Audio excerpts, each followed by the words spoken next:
என்னங்க உங்களுக்கு ஒண்ணும் ஆகாதுங்க. நீங்க எனக்கு புருஷனா கிடைக்க கொடுத்து வச்சிருக்கணும். இல்ல மீனா, நீ எனக்கு கிடைக்க பொண்டாட்டியா கிடைக்க நானே தான் கொடுத்து வச்சிருக்கணும். ஐ லவ் யூங்க. I love you Meena. Doctor இந்த சொன்னா கர்ப்பம் இல்லைன்னு. ஆனா எனக்கு எல்லா அறிகுறிகளும் இருக்கு. ஆமா டாக்டர், ஏதாவது தப்பா இருக்கா? கவலைப்படாதீங்க, இது ஒரு ஃபால்ஸ் பாசிட்டிவ் ரிசல்ட். நீங்க ஹெல்தியா இருக்கீங்க. ஓ ரொம்ப நன்றி டாக்டர். நான் ரொம்ப பயந்துட்டேன். நன்றி டாக்டர். இதெல்லாம் சகஜம். நல்லா இருங்க. புருஷன்னா இப்படிதாங்க இருக்கணும். நம்ம முத்து மாதிரி. அடடடடா! எப்படிங்க? இது இவரால உள்ள குணத்தால இப்படி இருந்துச்சா? இல்ல இவங்களோட பொண்டாட்டியான மீனாவோட குணத்தால இவர் இந்த மாரி மாறுனாரா? என்னங்கிறத காமெண்ட்ஸ்ல உங்க பொண்ணான கையால கருத்து தெரிவிச்சு ஒரு லைக்க போட்டு சப்ஸ்கிரைப் பண்ணி ஆதரவு கொடுத்துருங்க அன்பு உறவுகளே. மீனா அப்படியே ஆடி போறாங்க. உருண்டு உருண்டு வராரு. என்ன சொல்றதுன்னே தெரியலங்க. அவங்க கடவுள கண்ணால கண்டா எப்படி இருக்கும்? யாரும் நம்ம கண்ணால பார்த்தது இல்ல. இருந்தாலும் அந்த உணர்வுன்னு ஒண்ணு இருக்கு இல்லையா? அந்த மாதிரி தான் முத்துவ பார்த்தோன்னா அப்படி ஒரு மாதிரி ஆகுறாங்க. அப்படியே பின்னாடியே போறாங்க. பாவங்க பொண்டாட்டிக்கா எப்படி பண்றாரு பாரு. இவரு அன்னதானம் வழங்கிக்கிட்டே இருக்காரு தெரியுமா? பொண்டாட்டிக்கு ஏதோ ஒரு பிரச்சனையா, ஆபரேஷனா அது சரியானுங்கிறக்காண்டி அன்னதானம் போடுறாரு, அங்கப்பிரசனம் செய்றாரு. தினைக்கும் வந்து பண்றாரு. நேத்து பார்த்தா நெய் விளக்கு ஏத்துனாரு, கையில விளக்கம் போட்டாரு, விளக்கு போட்டாரு. அப்படி இப்படின்னு எல்லாரும் பேச பேச கண்ணீர் மல்குது. அப்படியே உருண்டு போயிட்டே இருக்காங்க. ரொம்ப வெயில் அடிக்குதா, உடனே ஓடி போய் தண்ணி எடுத்துட்டு வந்து ஊத்திட்டே வராங்க. உருண்டுகிட்டே கண்ண மூடிட்டு தான் பண்றாரு. தண்ணி பட்டோனே லைட்டா கண்ண தொறந்துகிட்டே பார்க்குறாங்க. மீனா, "மீனா நீ ஏன் வந்த மீனா? நீ நில்லு நான் பார்த்துக்கிறேன்" அப்படின்னு உருண்டுகிட்டே போறாங்க. மீனா கிட்ட வராத அப்படின்னு சொல்லிக்கிட்டே, சாமி பேர சொல்லிக்கிட்டே உருண்டு உருண்டு போயிட்டுருக்காங்க. ஆனாலும் அவங்களால தாங்க முடியல. "ஏங்க எனக்காக ஏங்க இப்படி பண்ணீங்க? விடு மீனா விடு. நீ பேசாம போ" அப்படின்னு சொல்லிட்டு சாமி சரணம் சொல்லிட்டே போயிட்டுருக்காங்க. ஒரு வழியா முடிச்சிடுறாங்க. தூக்கி வச்சு அப்படியே ஒரு மாரியா தள்ளாடுறாரு. மயக்கம் வருது. ஏன்னா அவங்க விரதத்தோட பண்றாரு. அதுக்கப்புறம் விரதம் முடிஞ்சிருச்சுப்பா, இந்தா தீர்த்தம் குடி அப்படிங்கிறாங்க. உள்ளுக்க இருக்க அம்மன் சன்னதி உள்ளார இருந்து எடுத்துட்டு வந்து குடுக்குறாங்க. இது கருவறை சன்னதிப்பா. சன்னதியில இருந்ததுப்பா. நீ குடி. உன்னோட கவலை, பஞ்சம் எல்லாம் போயிரும். உன்னோட எல்லா கவலையும் நீ எத நெனச்சுக்கிட்டு இங்க வந்து உருண்டியோ, அது உனக்கு கண்டிப்பா இந்த கடவுள் உன்ன காப்பாத்தி குடுப்பா அப்படின்னு சொல்லிட்டு, "நீ குடி தாயி. நீ குடிச்சா தான் பலனே தெரியும். நான் சொன்ன இந்த வாக்கு பலிக்கணும்னா நீ குடிக்கணும் குடி" அப்படின்னு சொல்லிட்டு குடிக்கிறாங்க. குடிச்சிட்டு அப்படியே உட்காந்துட்டு முத்து ஒரு ஓரமா உட்கார வச்சுட்டு கட்டி புடிச்சு அழுகுறாங்க. அதாவது ஒன் சைடா தாங்க ஓரமா. அந்த அன்பு, பாசம், கருணை ஏன் காதல்னே சொல்லலாங்க. அதுல ஒண்ணும் தப்பு இல்லையே! அப்படி எல்லாத்தையும் ஒட்டு மொத்தமா முத்துவ பார்க்குறாங்க. அப்படி தாய கட்டி பிடிக்கிற கைக்குழந்த மாரி அழுகுறாங்க கட்டி பிடிச்சுட்டு. "நான் என்னங்க தவம் செஞ்சேன்? நான் என்ன புண்ணியம் செஞ்சேன்? என்ன பாக்கியம் செஞ்சேன்? நீங்க எனக்கு புருஷனா கிடைக்க" அப்படின்னு அழுக. "மீனா, நான் தான் மீனா. நான் தான் தவம் செஞ்சேன். எனக்கு தவம் செய்யாமலே நீ கிடைச்ச வரம் மீனா. உனக்கா நான் என்ன வேணாலும் செய்யலாம். என்ன நீ நான் என்ன பண்ணிப்புட்டேன்? உனக்கா கோட்ட கட்டி வச்சுட்டேனா? மாட மாளிகை கட்டி வச்சுட்டேனா? போ மீனா." ஏங்க மாட மாளிகை கட்டினா தான் புருஷன் நல்லா வச்சிருக்கான்னு அர்த்தமா? இல்ல தங்கத்தாலயும், வைரத்தாலயும் பூட்டுனா தான் நல்ல புருஷன்னு அர்த்தமா? அன்போட இந்த பொண்டாட்டிக்கு ஒண்ணா நிக்கிறீங்க பாருங்க. அதுதாங்க மனுஷன், மனுஷன், புருஷன் அப்படின்னு சொல்லிட்டு கட்டி புடிச்சு அழுகுறாங்க. அங்க இருக்கவங்க, "பரவாயில்லப்பா, நீங்க 2 பேரும் நீடூழி வாழ்வீங்க. உங்களுக்கு எந்த குறையும் இருக்காது. நீங்க நல்லா வாழ்வீங்க" அப்படின்னு சொல்லி அருள்வாக்கு சொன்ன மாரி சொல்றாங்க. "இன்னைக்கே உனக்கு நல்லது நடக்கும் போப்பா" அப்படிங்கிறாங்க. சாமிய கும்பிட்டுட்டு வெளியில வாராங்க. வெளியில வந்தா கரெக்ட்டா ரோகிணி பிழ வருது. அதுவும் சாமி கும்பிட தான் வருது. கோயிலுங்கிறது எல்லாருக்கும் பொது சொத்து. நல்லவங்களும் வருவாங்க, கெட்டவங்களும் வருவாங்க. சாமியோட கடமை கெட்டவங்கள மனச மாத்தி நல்லவங்களா மாத்தணும். அவ்வளவுதான். ஆனா அது செய்ய மாட்டேங்குது என்னன்னு தெரியல. கெட்டவங்க கெட்டவங்களாவே இருக்காங்க. கோயில விட்டு ரோடு வரைக்கும் வந்துடுறாங்க. முத்துவும் மீனாவும் கார் அந்த பக்கம் நிப்பாட்டியிருக்காங்க. சரின்னு சொல்லிட்டு இப்படி கிராஸ் பண்ண வர்றாங்க. அங்கிட்டு ரோகிணி வருது. ரோகிணிய பார்த்தோனே மீனா, "ஏங்க ரோகிணிங்க சாமி கும்பிட வந்திருப்பா போல இருக்கே." "விடு மீனா, அவங்கவங்க வந்துட்டு போறாங்க. ஏன்?" "இல்ல அவ கர்ப்பமா இருக்கா. பாவம் இல்லையா?" "ஐயய்யய்ய! நமக்கே என்னடா பண்றதுன்னு நெனச்சுட்டு இருக்கையில, நீ அடுத்தவங்களுக்கு பாவம் பார்க்குறியா? நீ விடு மீனா." "இல்லங்க உங்களுக்கு புரியலங்க. எங்க அப்பா சொல்லியிருக்காங்க. அடுத்தவங்களுக்கு நீ நல்லா இருக்கணும். அடுத்தவங்க நல்லது நெனச்சா நமக்கு எல்லாமே நல்லது நடக்கும்னு அப்பா சொல்லியிருக்காங்க. அதனால அவ கெட்டவளாவே இருந்தாலும், அவ நல்லா இருக்கணும்னு நம்ம நெனச்சா, நமக்கு ஆண்டவன் குடுப்பாங்க கை மேல பலனு." "அட மீனா! ஐயோ! மீனா" அப்படின்னு சொல்லிட்டு பேசிட்டு இருக்கையில, ரோகிணி அவங்க எங்க மீனா போயிருவாங்களோன்ட்டு, "மீனா" அப்படிங்கிற மாரி பார்க்க வர 2 பேரும் அப்படியே வர, அங்கிட்டிருந்து கார் வருதுங்க. டமால்னு 2 பேர் மேலயும் அப்படியே மோதிருது. லைட்டா தான் மோதும். ஆனா இவங்க 2 பேரும் கீழ போய் விழுந்துடுறாங்க. "அம்மா!" அப்படின்னுகிட்டு எல்லாம் தூக்குறாங்க, ஓடியாராங்க. அப்படியே 2 பேருமே மயக்க நிலைக்கு போயிடுறாங்க. முத்துனால என்ன பண்றதுன்னு தெரியல. ஓடி போயிட்டு மீனா மீனான்னு தண்ணிய தெளிக்கிறாரு, பண்றாரு. ஆனா முத்துக்கு ஒண்ணும் ஆகல. மீனா 2 பேரும் தான் மயக்கத்துல இருக்காங்க.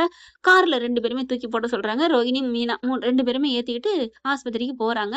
அங்க தாங்க இருக்கு. சீதா ஆஸ்பத்திரிக்கு தாங்க போறாங்க.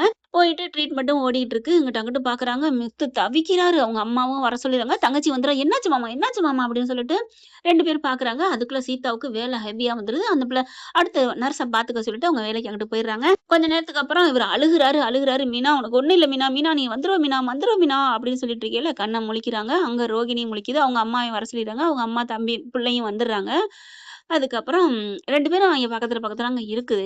இப்ப அங்க ரிப்போர்ட் எடுத்துட்டு வராங்க. பார்த்தா மீனாகிட்ட குடுக்குறாங்க. குடுத்துட்டா, "பரவாயில்லங்க. ஒண்ணும் பிரச்சனை இல்ல. நீங்க ஒண்ணும் ஆல் ரைட் தான். உங்களுக்கு எதுவும் இல்ல. உங்களுக்கு செக்கப் பண்ணியாச்சு" அப்படிங்கிறாங்க. "இல்ல வயித்துல கட்டி இருந்துச்சு. அது அது ஏதாவது அதுல ஸ்கேன் பண்ணிட்டீங்களா?" அப்படின்னு முத்து கேட்குறாங்க. "வயித்துல கட்டி இருந்துச்சா? என்ன சொல்றீங்க?" அப்படிங்கிறாங்க. "ஆமாங்க. கட்டியெல்லாம் இதுல இல்லையே! தெரியவே இல்லையே!" அப்படிங்கிறாங்க. "என்ன சொல்றீங்க? கட்டி தெரியலையா?" "ஆமா. இதுல கட்டிங்கிறது எதுவுமே இல்லங்க. நல்லா இருக்கு வயிறு. எம்ப்டி வயிறா இருக்கு. ஒண்ணுமே இல்ல. ஒரு புழு பூச்சி கூட இல்ல. நல்லா இருக்குங்க." அப்படின்னு சொன்னோனே, சந்தோஷம். "ஏங்க அப்ப அந்த சாமி சொன்னுச்சே தீர்த்தம் குடிச்சா உனக்கு எல்லா பிரச்சனையும் போயிரும்னு. அப்ப அதுதானா?" அப்படின்னு சொல்ல, "ஆமா" அப்படிங்கிறாங்க. "ஆனா சாமி சொன்னது அந்த பிரச்சனை இல்லடி மவளே! இன்னைக்கு இனிமே தாண்டி உனக்கு ட்விஸ்ட்டே இருக்கு. ட்விஸ்ட் இருக்குடி மீனா! கவலைப்படாத." இந்த பக்கம் பார்த்தீங்கன்னா, ரோஹிணிட்ட கொண்டு போய் அவங்க ரிப்போர்ட்ட காமிக்கிறாங்க. "கவலைப்படாதீங்க. நீங்க மாசமா இருக்கீங்க. குழந்தைக்கு ஒண்ணும் ஆகல." அப்படின்னு சொல்ல, ரோஹிணிக்கு தூக்கி வாரி போடுது. அவங்க அம்மாலாம் அப்படியே பார்க்குறாங்க. "ஏன்டி மாசமா இருக்கிறது உண்ம தானே? அதுக்கு ஏன் நீ இவ்ளோ ஷாக் ஆகுற?" "அம்மா நான் மாசமா இருக்கேனா? என்ன சொல்றீங்க?" "ஆமா. 40 நாள் குழந்தை. நல்லா இருக்கு. இப்பதான்." அப்படிங்கிறாங்க. அப்படியே தூக்கி வாரி போடுது. "40 நாள் குழந்தையா? என்ன சொல்றீங்க?" அப்படிங்கிறாங்க. 40 நாளைக்கு உள்ளார தான். 30 நாள் 1 மந்த்." அப்படிங்கிறாங்க. அங்கே வர்றாங்க. இன்னும் டாக்டர் வராங்க. "என்ன குழந்தைய செக் பண்ணியாச்சா? நல்லா இருக்கா?" அப்படிங்கிறாங்க.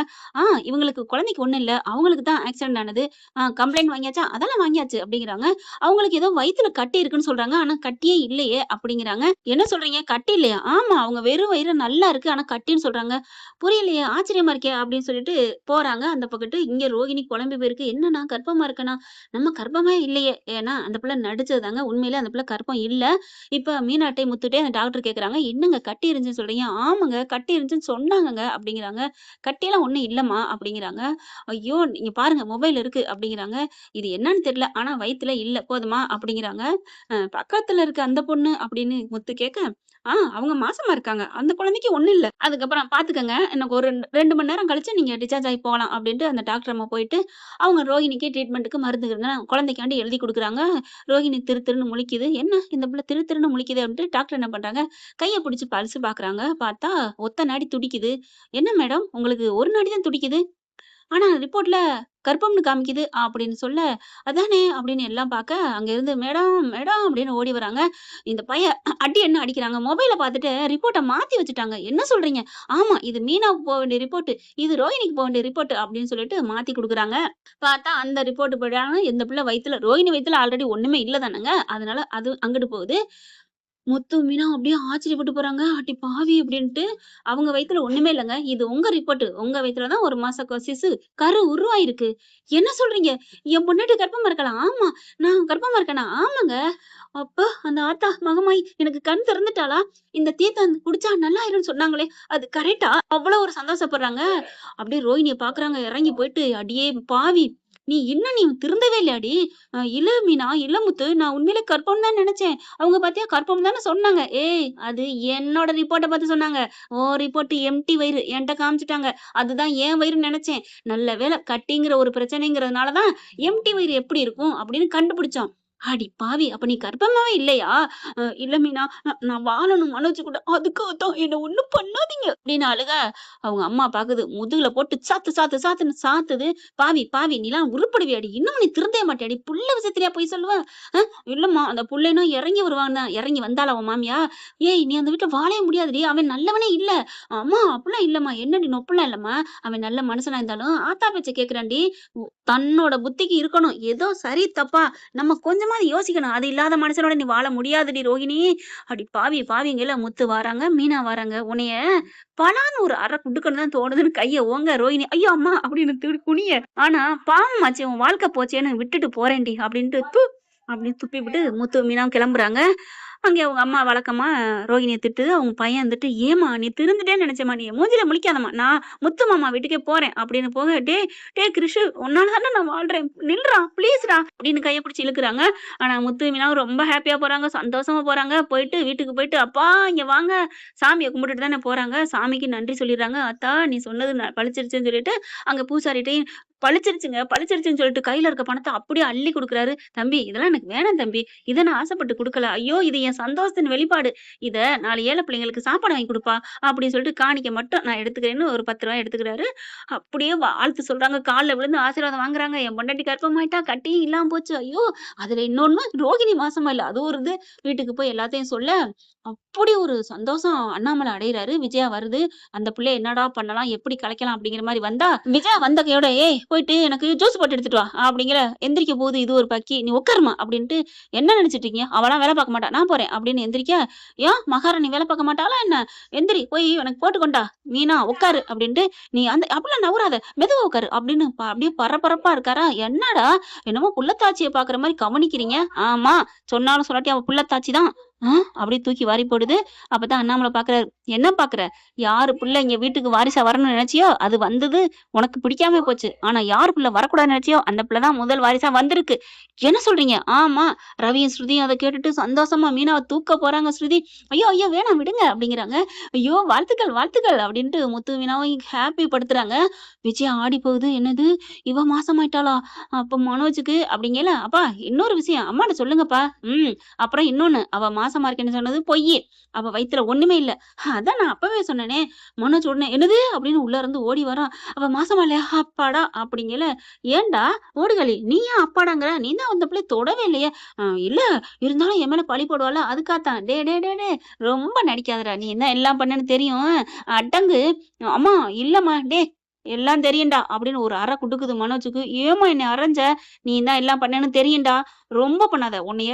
இனிமே ஒரு நாளைக்கு எங்க இங்க வா அப்படின்னு ரூம்ல கொண்டு கதவை சாத்தி, இன்னைக்கு ஃபுல்லா நீ இதுக்குள்ளதான் இருக்கணும். ஏமா அவளுக்கு புள்ள குடுத்தில அதுக்கு. அம்மா நான் தான் குடுக்கல இல்லம்மா, நீ குடுக்காட்டி குடுக்குற அளவுக்கு போனிலடா, ஒரு நாள் ஃபுல்லா தண்டனை அனுபவி, அப்பதான் அவ பக்கத்து திரும்பி பார்க்க மாட்டா அப்படின்னு போனையும் புட்டிக்கிட்டு உள்ளுக்க சிறை தண்டனை அனுபவிக்க வைக்குது. என்ன ஃப்ரெண்ட் இப்படிலாம் போனா நல்லா தானே இருக்கும். பார்க்கலாம் என்ன நடக்க போகுதுன்னு. இந்த பதிவு உங்களுக்கு பிடிச்சிருந்துச்சுன்னா உங்க பொண்ணான கையில ஒரு லைக்கை போட்டு சப்ஸ்கிரைப் பண்ணி ஆதரவு கொடுங்க. அன்பு உறவுல தேங்க்யூ ஃப்ரெண்ட்ஸ். இந்த வீடியோ உங்களுக்கு பிடிச்சிருந்தா தயவு செய்து லைக் பண்ணுங்க. இன்னும் அப்டேட்ஸ்க்காக சேனலை சப்ஸ்கிரைப் பண்ண மறக்காதீங்க. நம்ம கிட்ட இருக்க எல்லா சேனல்ஸோட லேட்டஸ்ட் வீடியோ அப்டேட்ஸ்க்காக மேல ரைட் சைடுல காட்டுற லிங்கை கிளிக் பண்ணி வாட்ஸ்அப் குரூப்ல ஜாயின் பண்ணுங்க. உங்களிடம் விடைபெறுவது நான் உங்கள் மெஹர்.